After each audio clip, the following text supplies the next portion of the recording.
पाला की पंडिताइन खुश रहा भैया। का हाल यह है? ठीक है। अरे कहा तही गेहुआ कटैया दई दिया, आप तो दई दिया।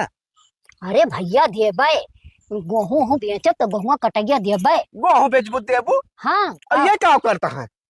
का कर तो हाँ कुछ नहीं बीए में कह के बैठा हाँ। कमात धमात ना कुछ नहीं कहूँ नौकरी वोकरी नहीं पावत हाँ। अरे तीन का हुआ पठाई दिया जोन परानुपुर मा कुंडा मा प्रतापगढ़ आनंद भैया है नहीं जो राम कथवा कराए रहे। रोजगार मेला लगवावत है 2 मई से, जानती है? वही इनका अपन कह दिया मार्कशीट वार्कशीट लेके वही चला जाए, समझता है? रजिस्ट्रेशन की फीसों ना लिया है, फ्री सब करता है। 1 रुपया ना लेता है, 1 रुपया ना लिया है। और समझता है वही चला जा साढ़े से टारता जब तक जाबा उबा ना कहाँ से नौकरी मिले। चलो ठीक है भैया, बना रहा है आनंद पांडे भैया जोन बच्चन का नौकरी दिया था।